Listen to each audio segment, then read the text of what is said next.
ભરૂચની વેલફેર હોસ્પિટલમાં આગ લાગી। મોડી રાત્રે હોસ્પિટલના કોવિડ સેન્ટરના આઈસીયુમાં આગથી 18 લોકોના મોત। શોર્ટ સર્કિટના કારણે આગ લાગી હોવાનું પ્રાથમિક તારણ। ભરૂચની કેમિકલ કંપનીમાં ભીષણ આગ લાગી। પાનોલી ઔદ્યોગિક વસાહતમાં આવેલી કંપનીમાં આગ લાગી। 6 થી વધુ ફાયર ફાઇટર ઘટના સ્થળે હાજર। આગ લાગવાનું કારણ અકબંધ। આજથી કોરોના સંક્રમિત 10 જિલ્લામાં જ 18 થી ઉપરના લોકોને અપાશે રસી। સવારના 9 વાગ્યાથી વેક્સિનેશનનો પ્રારંભ। એસએમએસથી થશે જાણ। ગુજરાતમાં કોરોનાનો પ્રકોપ યથાવત। રાજ્યમાં કોરોનાના 14,605 નવા કેસ તો કોરોનાથી વધુ 173ના મોત। રાજ્યમાં કોરોના મૃત્યુઆંક વધીને 7,183 પર પહોંચ્યો તો સારવાર બાદ 10,180 દર્દીને અપાઈ રજા।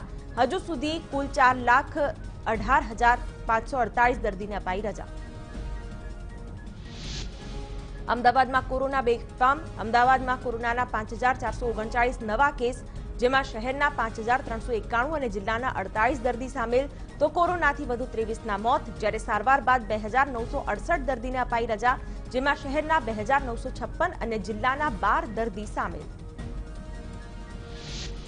સુરતમાં કોરોના બેકાબુ। સુરતમાં કોરોનાના 2,011 નવા કેસ નોંધાયા, જેમાં શહેરના 1,737 અને જિલ્લાના 274 દર્દી સામેલ તો કોરોનાથી વધુ 23 દર્દીના થયા મોત। જ્યારે સારવાર બાદ 2,373 દર્દીને અપાઈ રજા, જેમાં શહેરના 2,020 અને જિલ્લાના 353 દર્દી સામેલ। વડોદરામાં કોરોનાની સ્થિતિ ચિંતાજનક। વડોદરામાં કોરોનાના 921 નવા કેસ નોંધાયા, જેમાં શહેરના 654 અને જિલ્લાના 267 દર્દી સામેલ તો કોરોનાથી વધુ 17 દર્દીએ ગુમાવ્યો જીવ। જ્યારે સારવાર બાદ 637 દર્દી થયા ડિસ્ચાર્જ, જેમાં શહેરના 427 અને જિલ્લાના 210 દર્દી સામેલ।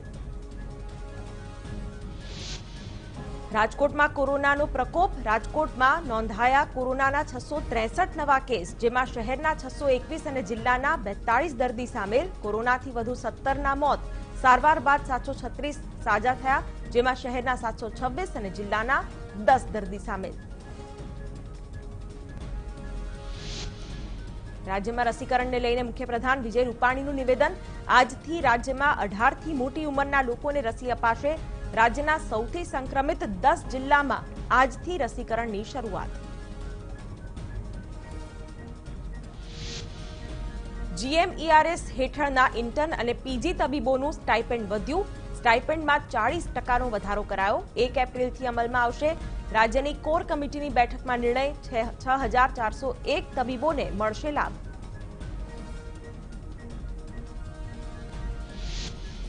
ગૃહ રાજ્ય પ્રધાન પ્રદીપસિંહનું નિવેદન। કોરોના મુદ્દે અમદાવાદમાં સારી કામગીરી થઈ। સરકારે બનાવી છે કમિટી। ગ્રામ્ય સ્તરે કોમ્યુનિટી હોલમાં સંક્રમિત લોકોને રખાશે। તબીબી સહાય પૂરી પડાશે। 7 ઓક્સિજન પ્લાન્ટ ગ્રામ્ય વિસ્તારોમાં ઉભા કરાશે, તેમ પણ જણાવ્યું। અમદાવાદમાં સોલા સિવિલ હોસ્પિટલનો મેઇન ગેટ બંધ કરાયો। સોલા સિવિલમાં ઓક્સિજન, વેન્ટિલેટર અને આઇસોલેશનના તમામ બેડ ફૂલ। આરએમઓ સાથે ઉચ્ચ અધિકારીઓની બેઠક। આરોગ્ય કમિશનર જયપ્રકાશ શિવહરે દ્વારા બહાર પાડાયો પરિપત્ર। હવે લોકોએ મરણના દાખલા માટે લાઇનમાં ઉભા નહીં રહેવું પડે। મોબાઈલથી જ લોકો સર્ટિફિકેટ ડાઉનલોડ કરી શકશે। અમદાવાદમાં જીઆઈડીસી ધન્વંતરી હોસ્પિટલમાં ગંભીર દર્દીઓને ટોકન વગર કરાશે દાખલ। હોસ્પિટલ બહાર ક્વિક રિસ્પોન્સ ટીમ કરાઈ તૈનાત। અમદાવાદમાં અદાણી વિદ્યા મંદિર કોવિડ કેર સેન્ટરમાં ફેરવાશે, જેમાં પર્યાપ્ત ઓક્સિજન સહિતની દરેક વ્યવસ્થા કરવામાં આવશે।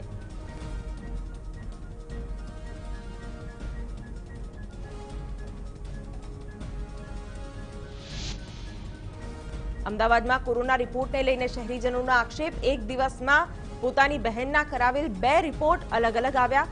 કયો રિપોર્ટ સાચો અને કયો રિપોર્ટ ખોટો તે અંગે ઉઠ્યા સવાલ। અમરાઈવાડીના વયોવૃદ્ધ દંપતીએ સાથે જીવન મરણના કોલ કર્યા પૂરા। નિવૃત્ત શિક્ષકે બપોરે લીધા જીવનના અંતિમ શ્વાસ। પતિના નિધન બાદ ગણતરીના સમયમાં પત્નીનું નિધન। પરિવાર પતિની અંતિમ વિધિ કરતો હતો ત્યારે જ આવ્યા પત્નીના મોતના સમાચાર।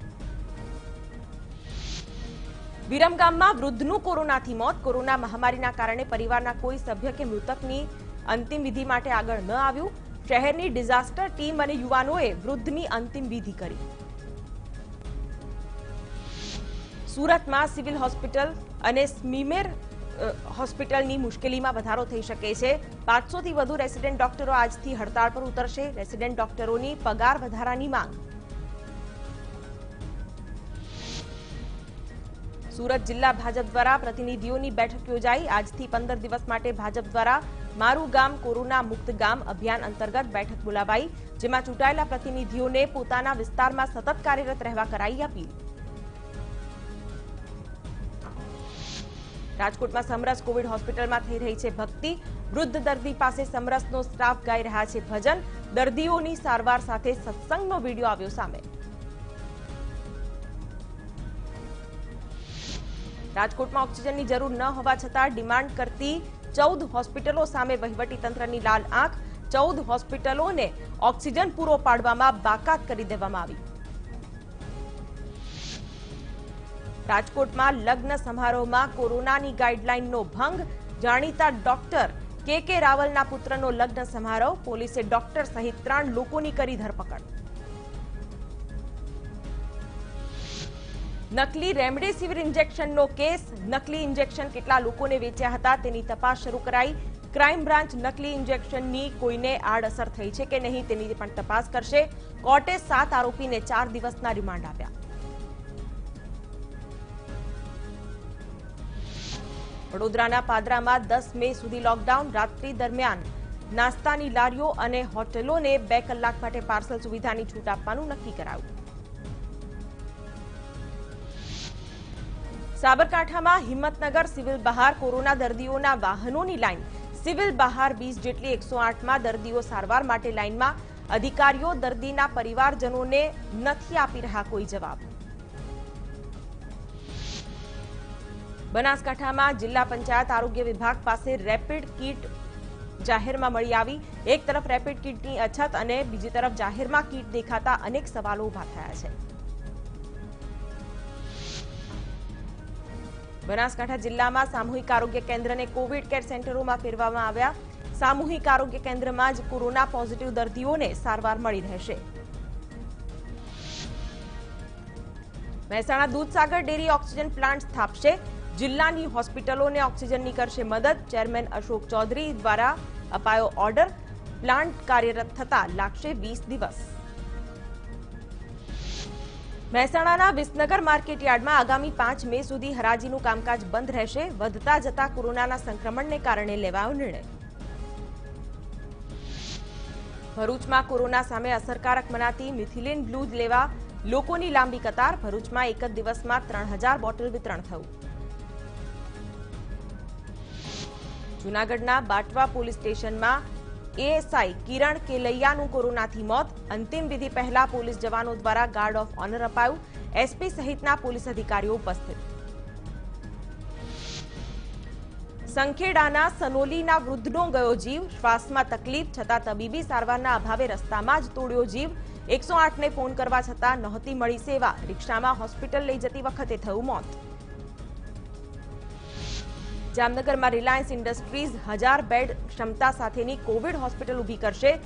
યુદ્ધના ધોરણે થઈ રહી છે કામગીરી. આગામી 2 દિવસમાં 400 બેડની ઓક્સિજન સાથેની કોવિડ હોસ્પિટલ કરાશે કાર્યરત.